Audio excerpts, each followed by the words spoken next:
Quand vous voulez, nous on a un avion à prendre, donc ouais. Ouais, c'est un point qui fait du bien. Pas se le cacher, hein, il a fallu avoir un peu de réussite pour le récupérer, mais au-delà du résultat, c'est surtout l'état d'esprit affiché par les garçons qui a souligné ce soir.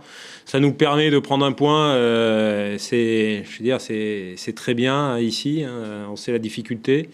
Mais ça montre aussi qu'à travers cet état d'esprit, on est capable de faire des choses intéressantes. À mes yeux, il a manqué sans doute un peu de percussion offensive, notamment sur la deuxième mi-temps, où on sentait qu'on avait des possibilités. Mais il y a les aléas de l'effectif à l'heure actuelle. On est un peu en déficit de joueurs sur le plan offensif. Donc malheureusement, ça s'est ressenti un peu sur la deuxième période où si on avait pu mettre un peu plus de percussion, je pense qu'on aurait pu inquiéter un peu plus cette équipe stéphanoise. Tu t'attendais à un tel début de saison? Non, on s'attendait à pas grand-chose, à vrai dire. Nous, on arrive, pour beaucoup, on découvrait la division et on savait pas trop comment on allait être mangé. Mais les garçons travaillent bien, et ils sont très disciplinés. Et puis on voit qu'ils ont à cœur de montrer qu'ils ont leur place aussi dans ce championnat. Ouais, on a senti justement sur le plan tactique, tout était bien en place et vous n'avez pas hésité à prendre des risques quand même pour essayer de... Ouais, parce qu'on avait sur la deuxième mi-temps, on savait que cette équipe stéphanoise, elle avait joué 120 minutes à Lorient, et c'est vrai que c'est pour ça que le regret est là, c'est que on aurait dû sur le plan offensif aller appuyer un peu plus. Bon, on n'a pas eu les jambes, la lucidité pour le faire, et puis il nous manque quand même des joueurs importants sur le plan offensif pour être à 100% de notre valeur parce que là je jouais avec eux Christopher Glombard qui est un arrière droit, Floyd Haïté qui revient. Ça a été mais ce que j'ai bien aimé, et puis le point et récompense sur tout ça, c'est le travail collectif qui a été réalisé par l'ensemble de l'équipe. Une nouvelle fois, démonstration que si les joueurs ne sont pas à 100%, il n'y a pas de...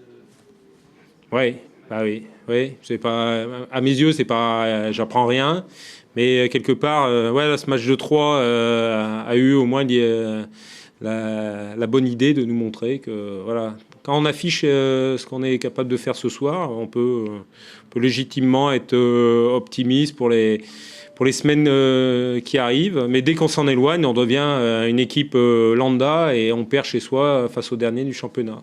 Donc à méditer.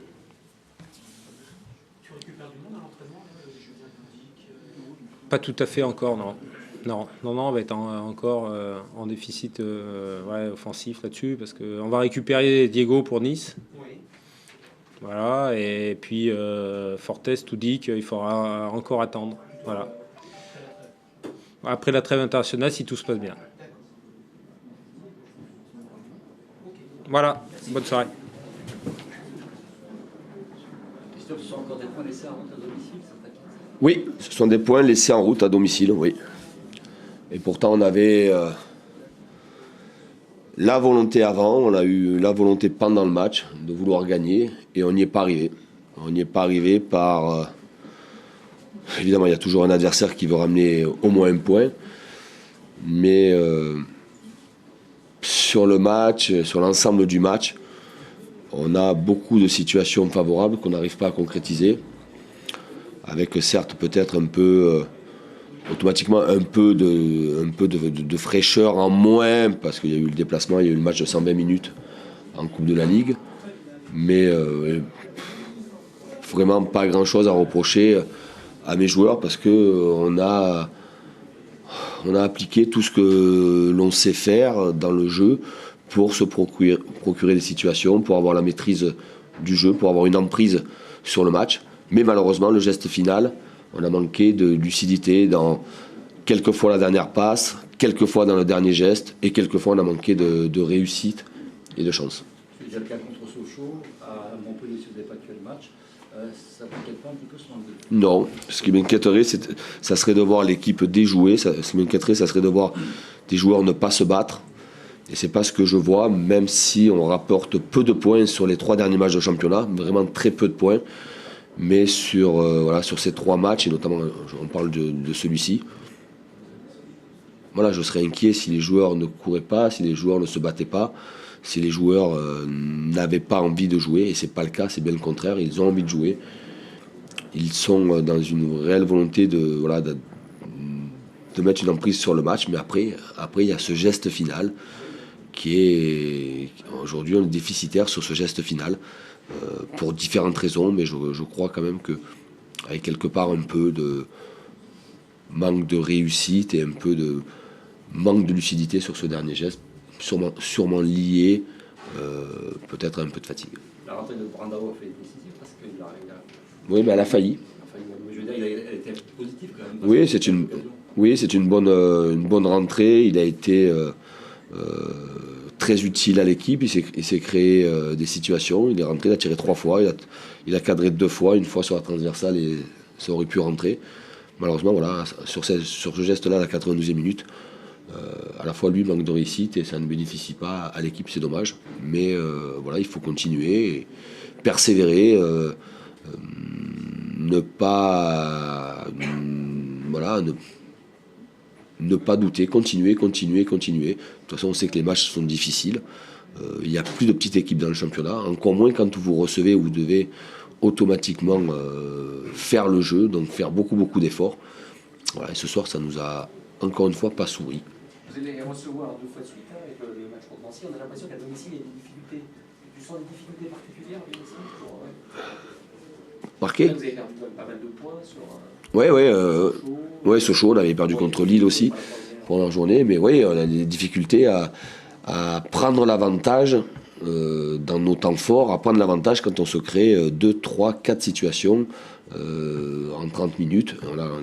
Après, l'adversaire y croit, s'accroche, et on a vu de la réussite et contre Brest, on avait plié le match rapidement, mais là, on s'aperçoit à la fois face à Sochaux, face aussi à Reims, avec beaucoup de situations favorables, mais on a du mal à ouvrir le score, parce que si on ouvre le score, quand même, le match est différent quand on ouvre le score. Malheureusement, ça va être le cas. C'est lié à tes attaquants qui ont des caractéristiques aussi de joueurs qui ont de profondeur, et peut-être qu'à domicile, c'est plus difficile aussi pour eux d'avoir des espaces. C'est toujours difficile d'avoir des espaces, mais même en ayant peu d'espace, à la fois contre Sochaux et contre Reims, on s'est créé beaucoup de situations. Après, c'est le dernier geste et le gardien adverse qui fait quelquefois la différence. Tu penses qu'il commence à douter? Non. Non. Non, il y a de la déception parce que c'est une contre-performance en termes de points, c'est une contre-performance, mais après, non, il n'y a pas de doute chez les joueurs. De toute façon, je me battrai contre le doute parce que voilà, parce qu'il faut continuer à jouer comme ça, mais c'est sûr qu'il faut faire des points, mais il faut continuer à jouer comme ça. Est-ce qu'en jouant différemment, on fera des points, des victoires? J'en suis pas sûr. Est-ce que tu as revu le but? Oui. Toi, Je ne sais pas. Je me suis entretenu avec les arbitres tout à l'heure, calmement, en rentrant dans leur vestiaire. On leur demande quelques explications sur la décision. Ils voient non, le départ ça compte pas. Parce que si ça comptait, il y a beaucoup de matchs que je vois à la télévision. Non, mais si c'était le départ, il y a beaucoup de matchs que je vois en ce moment où des attaquants sont dans le dos des défenses adverses et on leur dit qu'ils ne bénéficient pas d'un avantage là-dessus. Donc, non, simplement le juge de touche pense que Aubame est hors jeu sur la passe de Joshua. Voilà, il le pense. C'est difficile à voir, ça va vite.